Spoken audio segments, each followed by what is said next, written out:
The Greeks, they set up Alexandria, in the Alexandria Library, where they took all the information from the interior of Africa and brought it there. And so people could still read the Medu Neter, the Bible, the Torah, the Jewish books. All of them were created during this time period when the Greeks were ruling.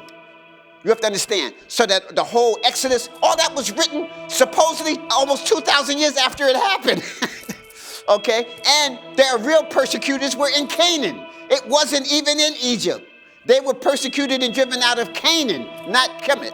In fact, during Tahaka's time, Tahaka went to Israel and saved the black Jews. The Persians was going to exterminate their seed off the planet. And the Kushite army came there, defeated the Persians, kicked them out, and saved the Hebrews' existence. So we shouldn't be battling with Hebrew Israelites.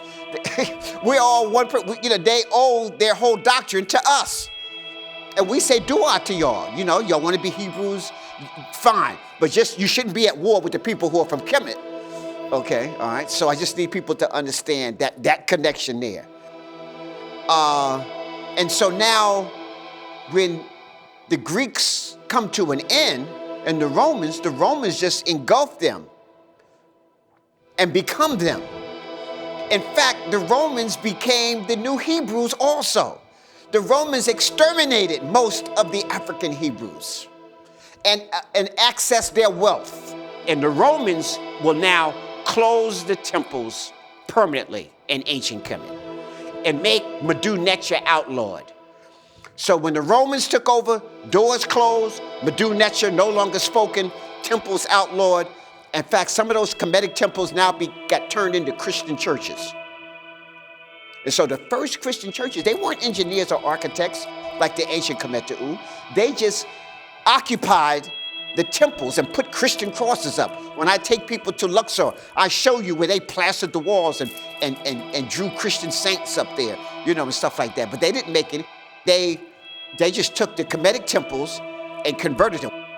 So that was happening during this time period of 1,000 when the Romans took over to 300 when the Romans totally took over. So by the Nicene Conference, when that was over, after 319, it was a wrap. The Roman had so much might and power at that time that they didn't have any opposition.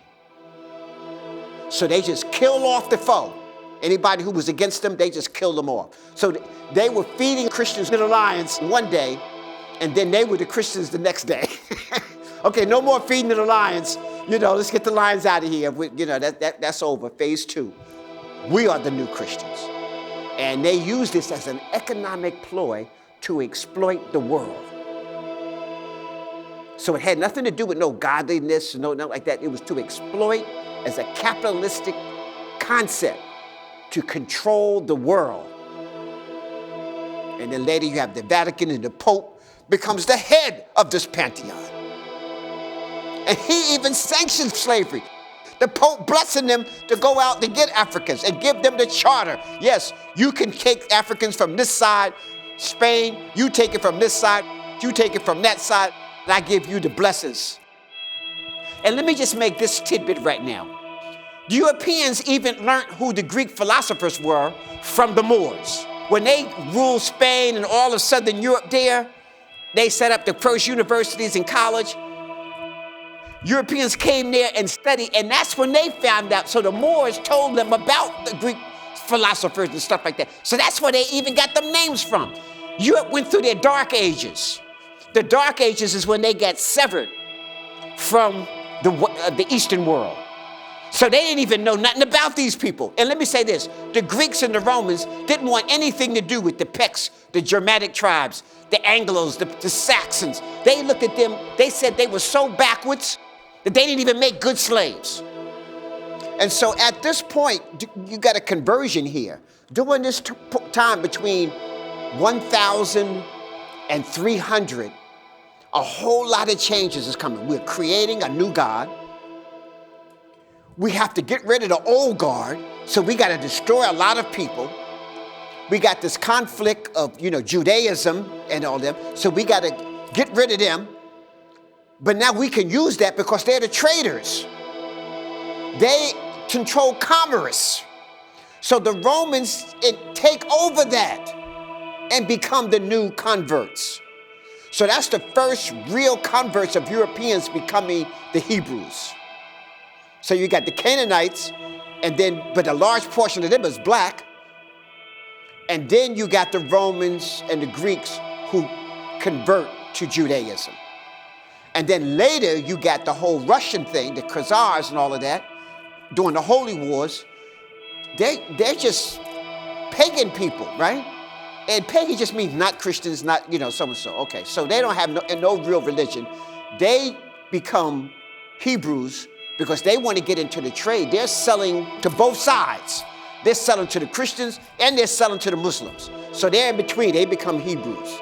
They're just moderate. They're the last converts. They don't have nothing to do with the so-called biblical Hebrews.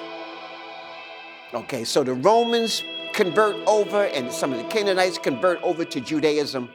And a lot of the blacks were exterminated during this time period here.